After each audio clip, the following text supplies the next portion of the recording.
right, good afternoon and welcome everyone to today's program, Impostor Phenomenon and the Lawyer. I'm really excited to have you join me for this topic, and hopefully we'll have a great conversation, and we'll all work on our journey to overcoming the imposter phenomenon, which is something that I know I personally have struggled with for a long time, and learning about the existence of it was just a powerful moment for me in terms of understanding the ways in which I may have been hindering myself, and also just realizing that I'm not alone sometimes in these feelings. So I'm really glad you joined me today.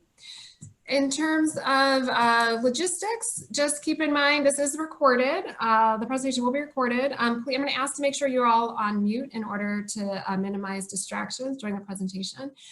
Please go ahead and use the chat area to type a question. The way my screen looks, it's hard for me to tell if you're raising your hand. So just make sure to drop any questions you have in the chat. I'll try to address them as we go, but forgive me if I don't see them until the end.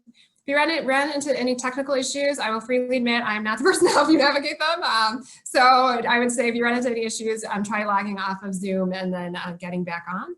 If you are seeking CLE credit, please look in the chat for an online form that I'm going to ask you to complete in order to verify your attendance so that we can go ahead and get your certificate processed. I just put the link in there, and I'll put it in a couple times as throughout the presentation so that you'll be able to make sure you get your CLE credit.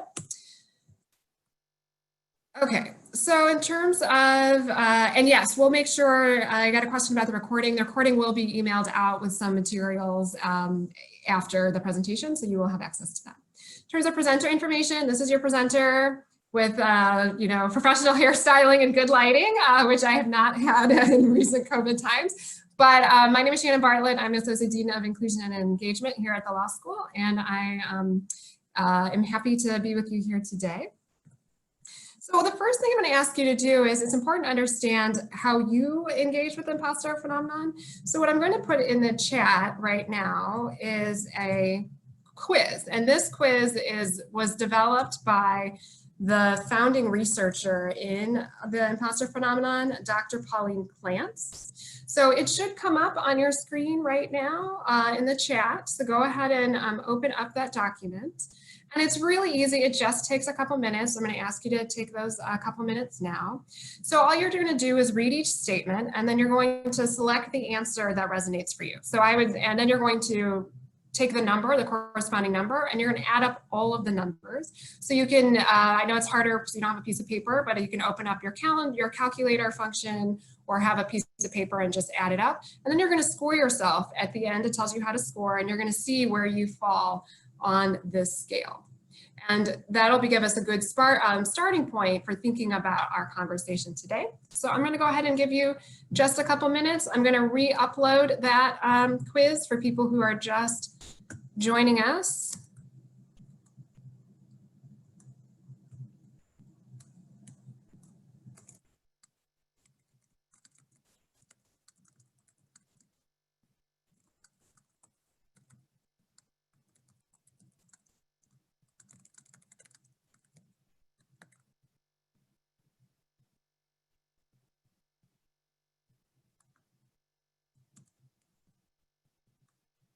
There you go.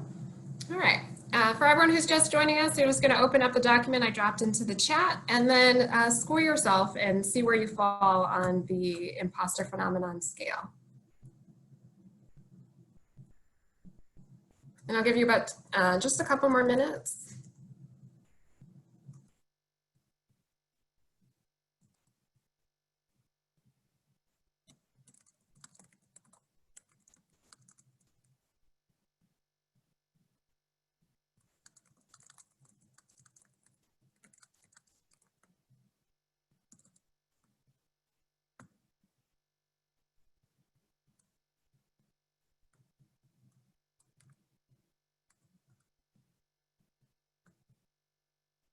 Okay, so for those of you who are asking about it, it's actually, it's not a link, it's a document. So it's a PDF that I just dropped into the chat, and you'll open up the PDF and you should be able to see it.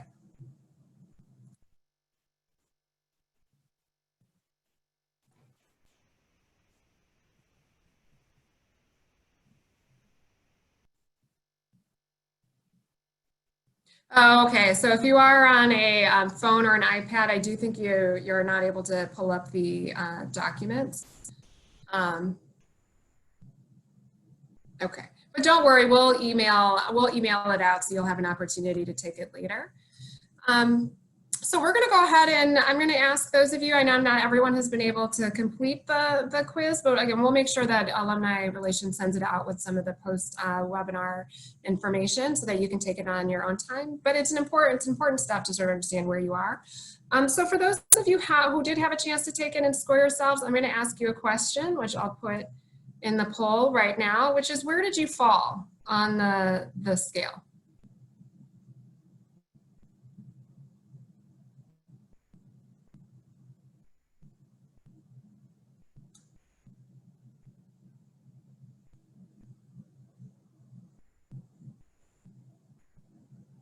Okay, so we have the results coming in, and it looks like so far about 70% scored either between moderate and often has intense imposter experiences. And I'll keep that open, and so you can keep, as you complete the scale, going through it. But that's an important part in terms of how you're thinking about the rest of the presentation. So for some of you who are maybe relatively low in imposter characteristics, it's important to know, have a sense of where you might be falling. But also it's helpful because this is something that as you work with your colleagues, it may help you to see them in a different light and think about how to work with them a little bit more effectively and help them along in their own journey. So even if it's maybe not as applicable to you, it certainly will be helpful for you in terms of working on with colleagues. So now what I'd like to, what I'm also going to do, and again, I apologize for those of you who are on phones or tablets because I think you won't see this document either. But I'm going to upload another document that I'm going to ask you to take a moment, and you can just think about it as well, even if you don't actually see it. It is a worksheet, and I'll ask you to open it, but you don't even need to open it. What I'd like you to do is take a moment and think about what is something that you would do if you were not afraid. And it could be anything. It could be work related. It could be, I would, reach out to this prospective client. It can be, I would have a really difficult conversation about, things related to current events. It can be whatever it is. It could be, I go skydiving. I quit my job and I travel the world, So think about what it is and just take a moment and ask yourself, what is something a concrete thing that you would do if you were not afraid to do it? And I'd like you to just hold that in your mind, write it down or put it on this sheet as we think about the rest of our conversation. Okay, so let's talk about what the imposter phenomenon is. And what it is, the definition, according to Dr. Clance, who's the psychologist who developed the concept, is it's a psychological phenomenon in which people are unable to internalize their accomplishments. Okay. What does that mean exactly in terms of an everyday work? Which is that despite the fact that there is external evidence of competence, right? So those with the imposter phenomenon tend to be extraordinarily high achievers. Those with the phenomenon remain convinced that they do not deserve the success that they have achieved. And proof of success is often dismissed as luck, timing, or as a result of deceiving others into believing that they are competent. Those most affected by the imposter phenomenon have all of the external indicia of success, and that's important. They often earn degrees from top institutions, they win awards, they're widely viewed as leaders and trailblazers in their fields and industries, and nevertheless, despite all of those things, those impacted by the imposter phenomenon worry that their success represents basically a house of cards and that any minute someone's going to find out that they're a fraud or an imposter and it will all go away. One thing that's important to remember is that the imposter phenomenon, it requires sort of high achievement. So even though you might have achieved a lot of things, you might have gotten awards and degrees from top institutions, it can still actually negatively impact your career and professional achievements. And you may be saying, but how if you're already a high achiever? And that's because you may end up finding yourselves not pursuing certain opportunities and not taking professional risks because there is a fear of failure. Those common statements that you'll see with people who are impacted by the imposter phenomenon, I got lucky. Someone says, oh, that was an amazing accomplishment. You won this award, you did this thing, and they'll say, well, I just got lucky. I was in the right place at the wrong time. Or that I don't really belong here. Everyone else seems to know what's going on here, but I don't, that's not me. I'm a fraud. It's just a matter of time before everyone finds out that I'm not supposed to be here. I'm not as smart as they think. So someone says, that was a really, great analysis that you do there, and you just dismissed that. That I don't deserve this opportunity, this award, this job that you have achieved. And we see this often with law students, is that I don't think I have what it takes to be a lawyer, a law student, a faculty member, anything like that. So those are all just common statements, and you should think about, like, do any of those resonate for you as you see them? Are they things that you have said to yourself and to others when they are trying to recognize your achievement? So one of the hallmarks of the imposter phenomenon is that we overestimate what we don't know in comparison to everyone else. So if you look at the diagram, the pink circle with the little blue circle is that those with the imposter phenomenon, we're the little blue dot. We're thinking, I know so little and everyone else knows everything else, right? When in the reality is, there are things that we know that other people don't know, and there are things that they know that we don't know. And those overlap in a little bit, but Jeff, you're jumping ahead to the end, but I promise you we'll get to that point. But right, so those of us with imposter phenomenon, we're the circle on the left. We're the one convinced that we know nothing and everyone else knows everything else. And in reality, the thing is, again, we'll know a lot of things that other people don't know. They'll know things, and that's okay. We don't need to know everything. They certainly don't know everything. But it's that recognition that we're not defined by what we don't know that can be hard for us to that's important for us in terms of navigating our journey with the imposter phenomenon. So some signs of imposter phenomenon: you find it hard to accept praise. You apologize for yourself when you didn't actually do something wrong. That is one thing that I have committed to doing, where I would find myself, apologizing for things where I'm like, well, that's not really my fault. It's not my fault that it snowed today, right? And so just apologizing all of the time for things that you're not responsible for. You hold yourself to incredibly and sometimes impossibly high standards. Standards you would not impose on anyone else, you would not think to hold other people to, but you hold them to yourself, and it makes it hard to make mistakes. And as a result of those high standards, you find the fear of failure completely paralyzing, right? To the point that you may not be doing things or taking steps because you are so worried about failure. You might avoid expressing confidence because you think people will see it as overcompensating or obnoxious, right? So instead of being confident about your proposal, your answer, I, again, have been trying to take steps about editing my language. So instead of saying, I think maybe, or I just say, this is my conclusion, right? As opposed to trying to back off of it by saying, I think, I'm qualifying it in a way that doesn't reveal confidence, that it's okay to be confident in your answer and what you know. And just generally maybe just convinced that you're not enough, that no matter what you do, you're just not good enough, you're not enough. And while anyone can have imposter phenomenon, it is often found in high achieving women and people of color, particularly in fields in which they are underrepresented. And so for Dr. Clance, when she sort of stumbled upon the imposter phenomenon, she was actually doing research on women in academia. And what she found consistently, and these were all sort of stars in their field, that she kept hearing over and over again, people saying, oh, I just luck, I feel like a fraud and all of that. And from there, she was able to sort of see this was a consistent pattern in a lot of women that she was interviewing. And so again, and part of that was reflected in the fact that they were really severely underrepresented in the spaces they're in. So at this point, I'm going to ask you to revisit that first question I asked you, which is, what is it that you would do if you weren't afraid? And I'd like you to just take a moment and write down, if you have on the worksheet or just to yourself, and ask yourself, what is it exactly that you are afraid of that prevents you from doing that? So what are the three, 2 or 3 things that when you think, I'm afraid of doing this, and here are the 3, couple things why I would not want, that I'm not comfortable doing it, that I'm afraid will happen from that. So just take a minute and write down or make notes to yourself what those things are.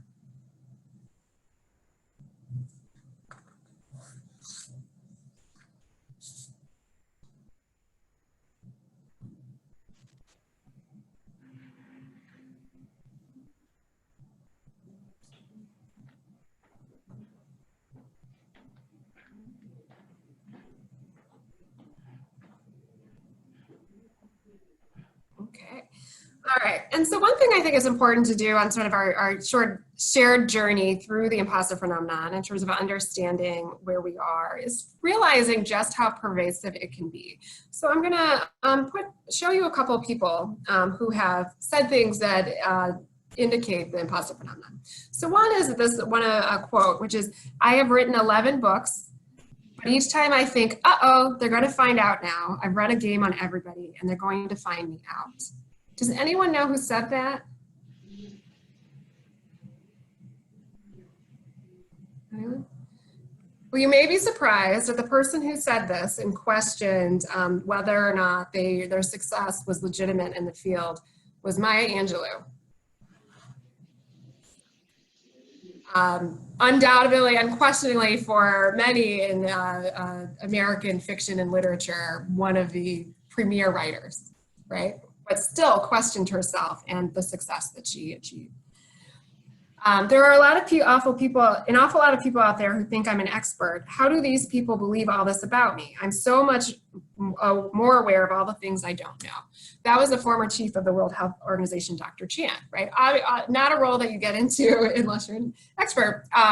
But she was very focused. Again, when you think about that initial diagram with the pink circle and the blue dot, she's so much more conscious of the things that she doesn't know that it overwhelms her sense of being able to recognize you don't get to positions like that unless you are truly excellent. All I can see is everything I'm doing wrong that is a sham and a fraud. And that was actor Don Cheadle. Again, widely considered one of our best actors of our time, but still questions, whether or not his success was This one always resonated with me. I could receive 100 compliments, but hear one person say, "You don't deserve this," and that's the person I choose to believe. I'm like, right? I was just thinking the same thing. Thanks for confirming it. That was Tobias Van Schneider, the former art director and design lead at Spotify. But the concept that like what you focus on, you can have 100 people tell you you're excellent, thank you so much for all you do, and the only thing you take from that, and you have one person to say, it's maybe this didn't go well, and that's where you put all your belief, because it confirms what you're secretly afraid of, which is that you don't deserve everything that you've gotten, right? And that's how it plays into the imposter. I just look at all these people and I think, what the heck am I doing here? They've made amazing things. I just went where I was sent. Who said that? Neil Armstrong, right? And I keep thinking, you could not pay me enough money to put me in a metal box and shoot me through the atmosphere into outer space. Like the amount of sort of bravery and courage it takes to be that person is not, I don't have it. But anyway, so he said this. He was actually at a gathering with a bunch of sort of luminaries from different fields, and he was talking to Neil Gaiman, and that really struck Neil Gaiman, which is like, he's looking at him thinking, what have I done that's compared to going to space? But again, through this idea that we're so focused on the things that we don't do that we don't necessarily recognize our own greatness. I'm looking at, there's a comment. Really bright people probably do know how much they don't know in their field. Yes, no, I think that's true. And that you want to be fair of that. And there's a danger in being overly confident about what you know. But she was saying in the context of feeling like she shouldn't have her position. And that's where the confidence, sort of where you're putting the emphasis is, that becomes problematic. Right? And when it shapes how you see yourself and whether you're worthy of an opportunity or a position, that's when it becomes negative. But in general, you want people to know what they don't know and be aware of that. So one thing to keep in mind as we look at people is that gaining control over the imposter phenomenon is a lifelong journey. So for those of you who took the quiz and you're in places where you're thinking, wow, that's higher than I'd want to be, it's a journey. You have to keep working on it. And when I first took it, I was shocked by where I was, and I am lower now. If I take the quiz now, I'm lower than where I was before. But I've certainly not, it's not something where I'm in the latter category. And so it's something that I continue to work on and make small changes and big changes as I go by. So overcoming the imposter phenomenon requires you to do two things. First, it requires you to identify the impact that it's having in your life. And it also requires you to take steps to mitigate that impact. So the first thing is that to identify the impact, you can take the imposter phenomenon quiz, which some of you, it's online, and so you'll get the you'll get the PowerPoint afterwards so you can access it. Otherwise, it's the one that you actually just took, those of you at the beginning of the presentation. You want to reflect on how you've responded to both successes and failures, and you'll want to reflect on how you think about what you know versus what others know. So in terms of mitigating the impact, there are a couple of things you want to keep in mind. One is it's really, really important that you understand what your coping mechanisms are. Okay, and we'll talk a little bit more about that later. It's also important that you take a moment to reflect on how you respond to failure. Third, you're going to want to Jeff's point at the beginning, you're going to want to fake it until you make it. And we'll talk a little bit about what that looks like in the context of imposter phenomenon. And you'll want to just start having conversations with yourself and with others about this. All right, so common coping mechanisms is holding back. So that means maybe not taking on a challenging work assignment, which when I talk about this in the context of students, it can be not raising your hand or not going to office hours or things like that. So holding because you're worried about failing or not doing well, you hold yourself back from taking advantage of opportunities to grow. Another one which may seem counterintuitive is over preparation. And that may be being so worried about what we don't know that we end up over preparing and we end up burning ourselves out while expending a massive amount of unnecessary resources, right? I see this a lot on when I'm working with students in particular, where they just can't stop studying or reading. And at some point, you have to make sure you're thorough, but you also, one thing is to be constant of is you don't know everything and you're not necessarily going to know everything. And that's okay. But if you're spending all of this time preparing to the point that you're burnt out, you're exhausted, and you're actually no longer learning or doing what it is you're supposed to, then that's when an over preparation becomes dangerous. And I see this on the context of a faculty member who talked once about they felt the need, they were so worried about, messing up and what they didn't know that for a class, they would read every case that was cited in every case, which as lawyer, many of you on here will know that is a lot of work, right? And completely unnecessary. But so over prepare, and it meant that they weren't able to sort of take on some of their other, fully complete some of their other responsibilities. So over preparation in that sense can be really, really problematic. Engaging in self-sabotage. So what does that look like? I can tell you what that looks like for me. What it means will be like, I'm really interested in this opportunity, but I'm worried about it and I'm worried about not getting it. And so then I may not complete the stuff that I need to do in order to do it until the last minute, at which point, if it doesn't work out, then I can say, well, it didn't work out, but in fact, I didn't fully engage in it. So that would be one way of coping. And then another would be procrastinating, which is related to engaging in self-sabotage, right? Which is waiting and waiting, being so worried about it and waiting and waiting and waiting that you set yourself up to not actually perform as well. And when it doesn't go as well as it probably could have been if you'd fully prepared, then you're saying, oh, well, it was never meant to be. And that, there's proof that I'm not good enough. To the point of the chat, I do want to address the thing in the chat.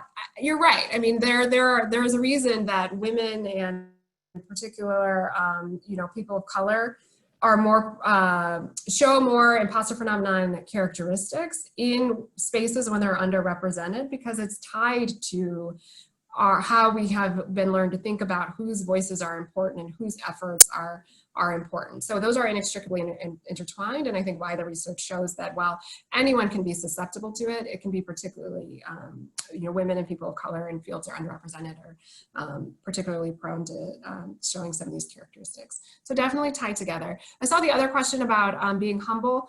There is a difference, I think, between not running around bragging about everything that you're doing, and also actively undermining your efforts and your achievements, which is where I think that you're going to see the distinction between imposter phenomenon versus just being humble, right? If it's just like, thanks, thank you for that, I appreciate that, and you're not outwardly sort of bragging about all your achievements, that may be more of a sign of just being humble. But if it's actively when people tell you, great job there, and you're undermining your own efforts and your own successes, that's where I think you'll see that's how I would break down the difference between just being merely being humble and also revealing imposter phenomenon. Okay. And I also appreciate Jeff's point about getting older. I have to say that's been true for me, letting go of some of those previous ambitions. Okay, so one thing that's really, really important to think is one of the hallmark differentiators between those impacted by the imposter phenomenon and those who are not is how we respond to a mistake, right? So someone who, Michael Jordan, I watched The Last Dance. I loved the documentary. Michael Jordan is not someone who suffers from the imposter phenomenon. And one of the hallmark sort of signs of that is the fact that he is not worried about failing, right, at all. One of the quotes that stood out to me was when he said, you know, I don't understand people who worry about taking a shot they haven't, or missing a shot they haven't taken yet, right? So for him, failure, and my favorite Nike commercial is one where he talks about, I've missed this many game shots, winning shots, I've missed this many points, I've lost this many games, where he's like, but because of my failures, I succeed. That is understanding that failure is part of the process and not internalizing a failure or a missed shot or a work fumble as being evidence that you are incompetent or unintelligent or capable is one of the differentiators. So for me personally, as someone who continues to struggle with imposter phenomenon, it is when something goes wrong, I am really, really deeply devastated by it. Right? Because to me, it does sort of reinforce what's always my fear, which is that I'm a fraud and I don't belong here. And that the ability to really sort of reflect on failure and not see it as internalizing it as being core to who you are, as opposed to just being something that happened, is one of the big differentiators. Okay, so the important thing to keep in mind is taking risks is important because it leads both to the possibility of high rewards, right? You take that shot, you might miss it, but you may make it and you may win the game, right? But you may miss it and you may lose the game. So and whether that's a person, obviously the basketball metaphor, or if it's at work, that you take a reach assignment and it works out, the rewards of doing it well are significant. But you can also mess it up, and there is a risk there. But everyone can benefit from taking on challenging assignments and pushing ourselves beyond our comfort zone, even at the risk of failure. And one thing that struck me, a few years ago, we had Northwestern law alum, Mark Walter, who's head of Guggenheim, I think Partners is the name, and also chairman of the Dodgers. And he was on a panel, and one of the things that he said that really struck me, even all these years later, was when he thought about law students and lawyers, that he said we're too scared in his view to take risks and to understand the importance of taking risks. And he said, everyone sees me now that I'm chairman of the Dodgers and head of this elite financial institution. But he said, but I failed along the way. But it was because I was willing to put myself out there and risk failure that I was ultimately able to succeed.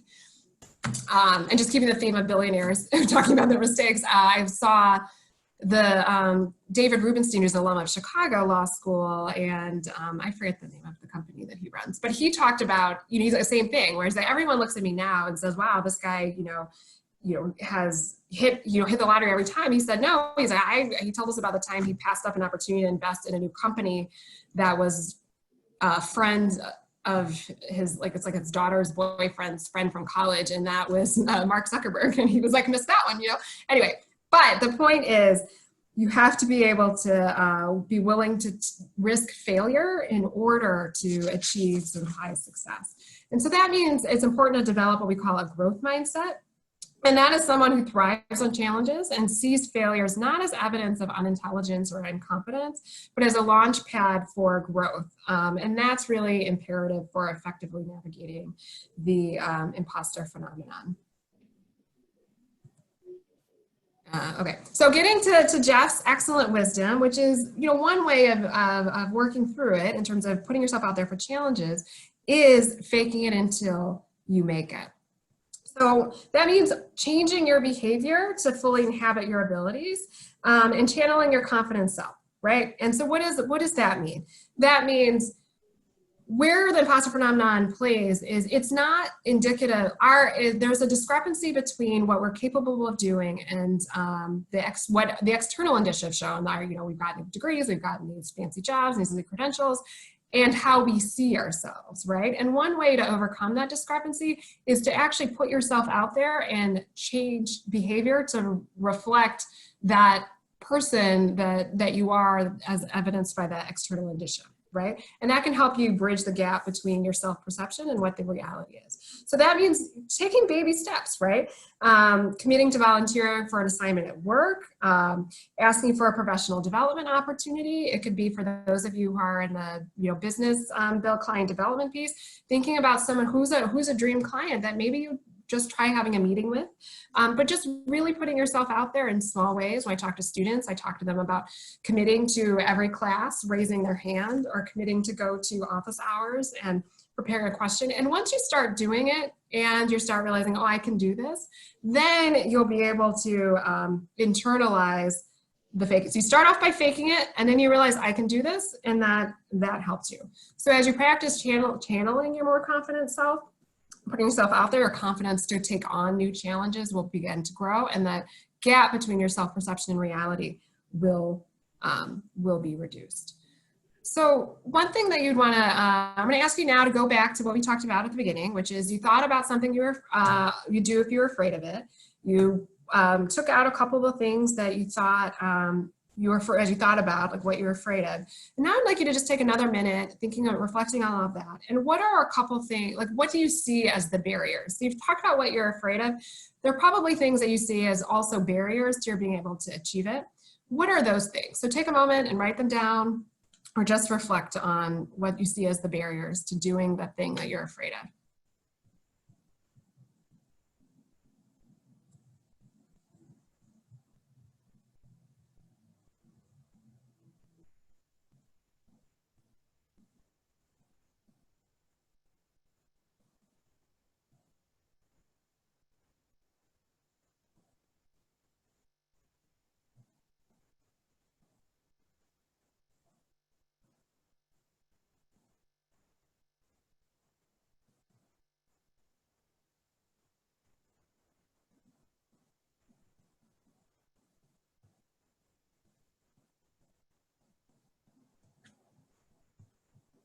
Okay, so I was just looking at the questions, and I know that one of the, what I think, Carly, you make an excellent question, right? Particularly for lawyers, we are terrified of making mistakes. And I was actually just talking to someone about a really terrible mistake that I made as a young attorney. That for many just felt completely catastrophic, because the consequences of making mistakes can be severe in terms of the representation that we do, and that does add a lot of pressure. And so one of the things you want to, again, sort of distinguish between is the pressure that you should have because you want to do a job, you want to do a good job, and details matter. And when you're crossing that line, so some amount of anxiety is healthy and it helps keep you motivated and to do a good job. But at some point it can also become crippling, and that's where, because it's paralyzing and it's holding you back, and that's where you want to be mindful of it shifting from being healthy anxiety, motivating you to do your job and reduce the likelihood of making mistakes that impact your client, but also it tips that line to actually actively holding you back from achieving the full success that you're capable of in your career. And that's where it becomes unhealthy. So getting in tuned to where that gap is really important, particularly for young lawyers. Okay, and one thing that you're going to want to do is, the most important thing is we're going to talk about the importance of starting a conversation. So in that vein, I'm going to ask you to do something, which is, I think it's important to really talk about some of this. Let's see. I'm really bad at math.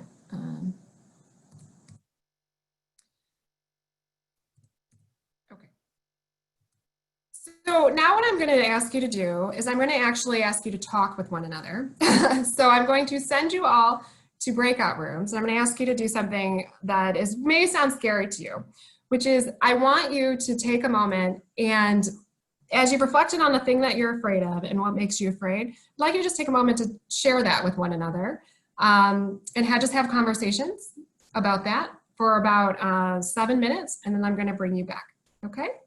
So you'll get an invitation to join a breakout room, and just take a moment and to accept that, and then just have a quick chat. And like I said, talk about what it is that you put on your list with one another. And I'll see you in about 7 minutes.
Okay, Kate, if you're willing, I'm happy Sure. to chat here.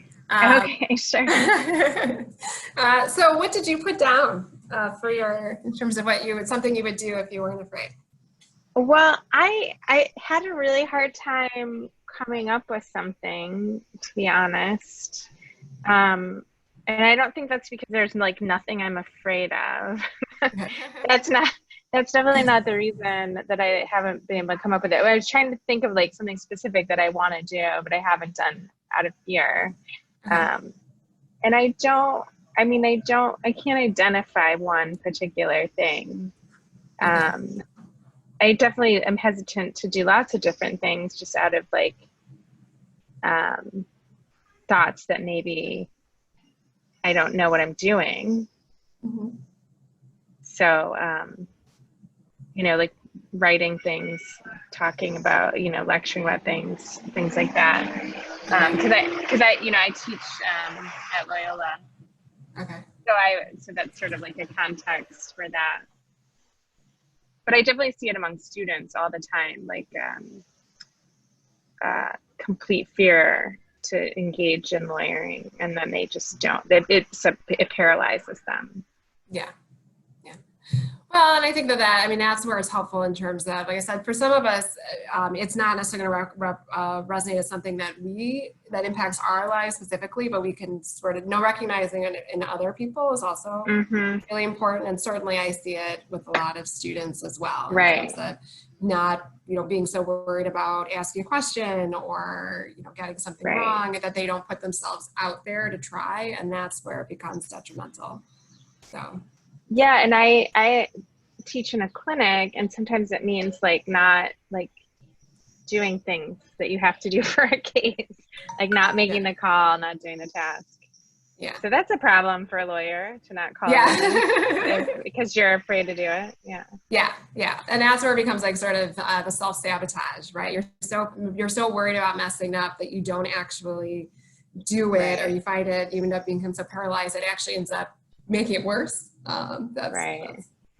That's hard. I do think the fake it till you make it, like I just tell it, like you just have to pick up the phone, like you just have to just do it, Mhm. and the more you do it, the less scary it will seem. Like Yeah. you're gonna have to take the plunge.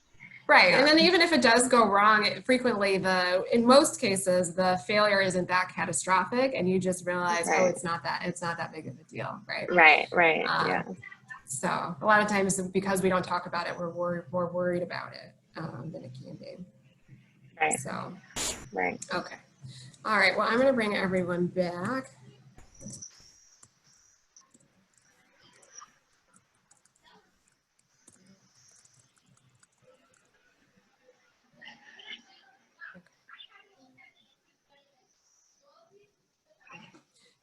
But yeah, so I think that can be, sometimes the fear is so much worse than our fear of what could happen is so much worse than what can actually happen.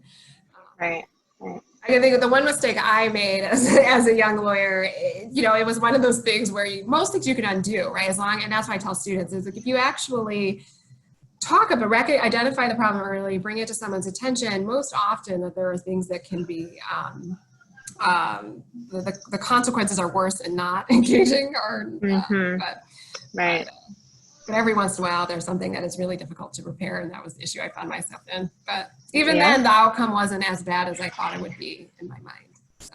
Right. Yeah, a lot of lawyers have made a lot of major mistakes in cases. It's not always avoidable. Usually. Yeah. Okay, well, it looks like everyone is coming back.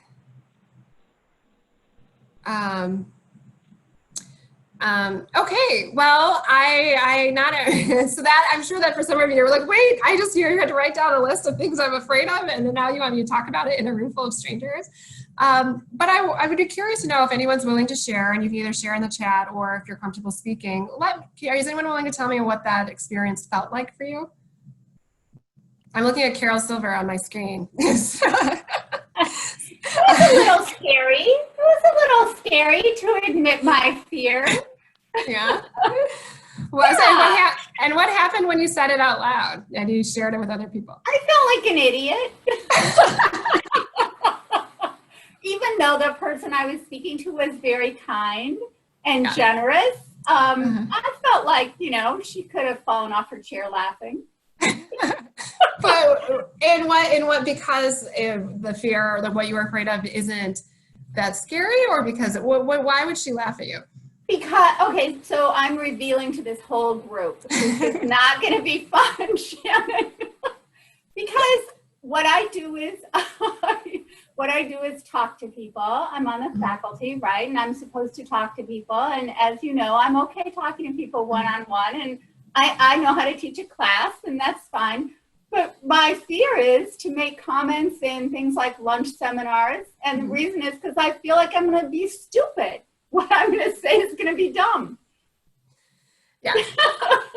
So, you know, I think what's fascinating is I did this with students, and and that's one of the reasons why I ask people to share the thing, because when you do, you realize that actually that is a very common concern, right? Particularly for lawyers, for law students too, the fear of saying something that everyone is like, where is that coming from? And like, why are you here? You know, is something that is widely shared among us. And one of the reasons that I think it's important to say things out loud to other people is exactly what you said. And someone in the comments said that too. It was scary, but I felt supported, because when you say it out loud, other people are saying, you can totally do that, right? The fear that we have in our own mind is so much higher than what it is. And when you speak it out loud and you start talking with other people, you realize, actually, I can do this, right? You could be Michael Jordan, which is like, I don't, you know, why worry about the shot you haven't taken yet, right? Because the fear of it is often more paralyzing than the actual activity itself. Like, remember, fear is a liar. Fear is a liar. Thank you, Carol, for letting me call on you. Anyone else want to talk about how that went for them in terms of being in a breakout room with strangers and having to talk about something you're afraid of doing?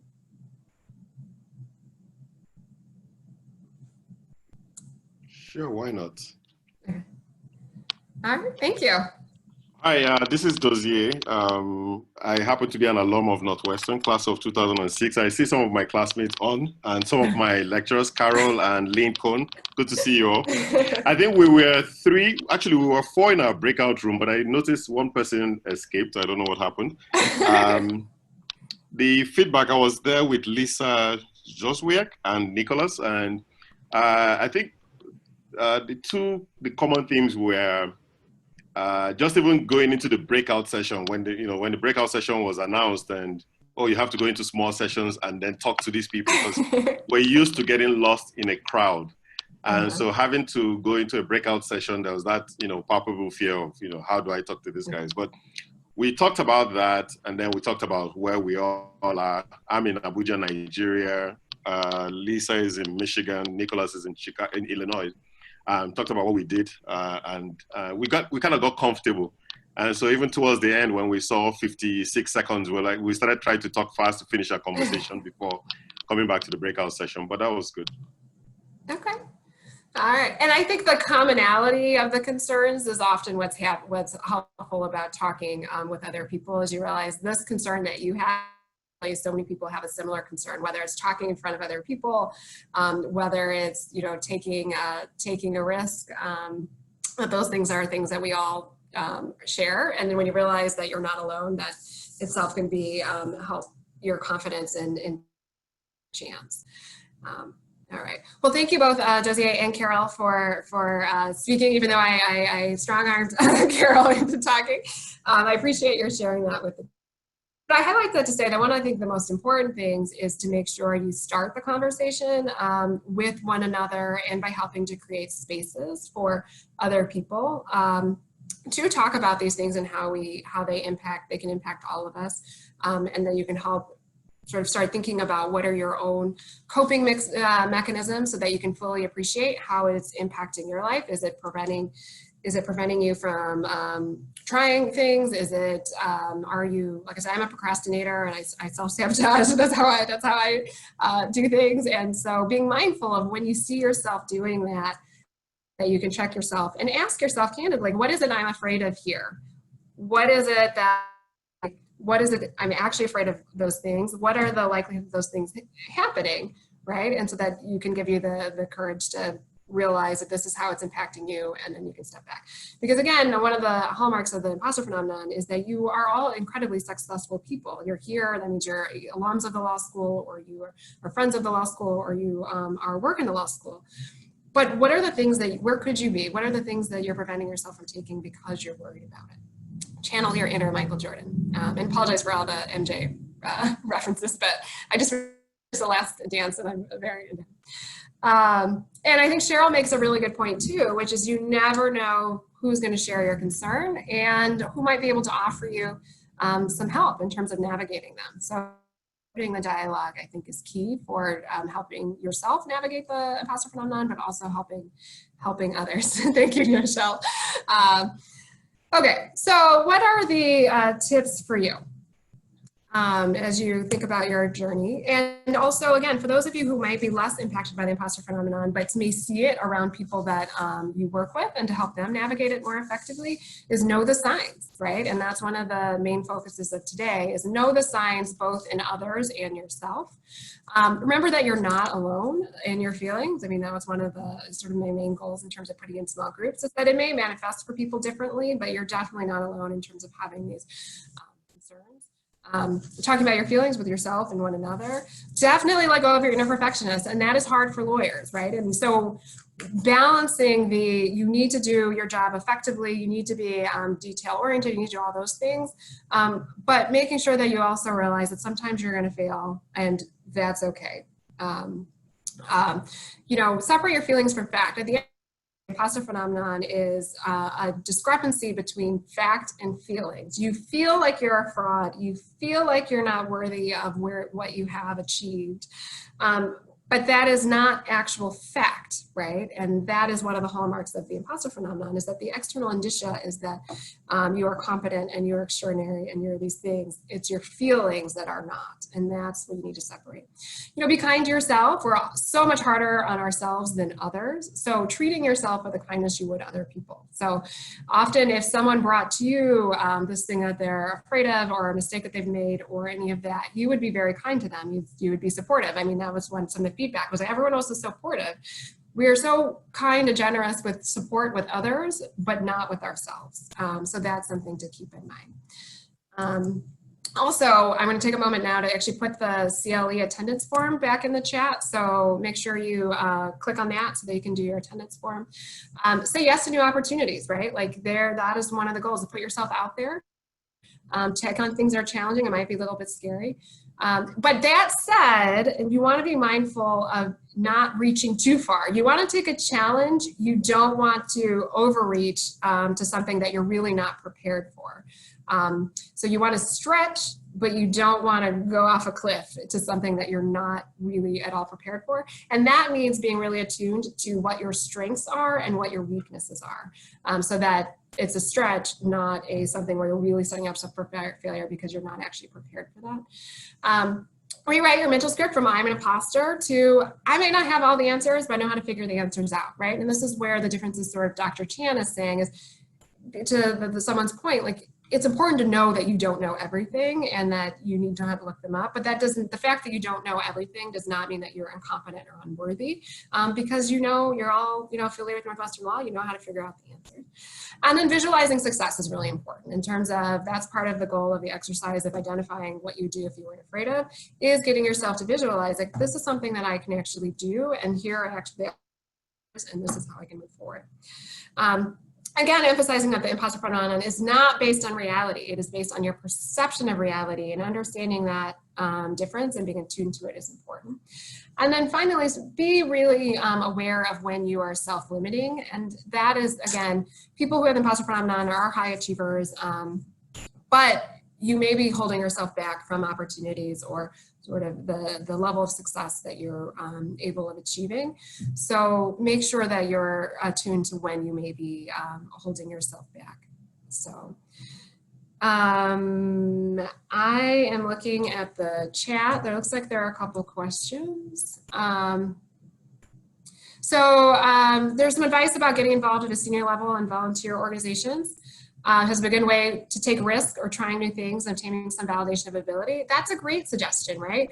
And so sometimes those experiences will help you sort of be, braver in your professional sphere, right? So taking it, for me, I've actually gotten more. I remember I started taking martial arts, and for me, pushing myself physically and getting myself to do things physically that I didn't think I was capable of, actually helped me also when I was in law school at the time to be a little bit more confident about pushing myself in school. So I really like the idea in the chat about trying things maybe outside of your more professional experience to get yourself to push yourself, and then that realization that you can challenge yourself you can bring back to your workplace. So I think that's there are a lot of different ways to do that. So I think that's an excellent suggestion.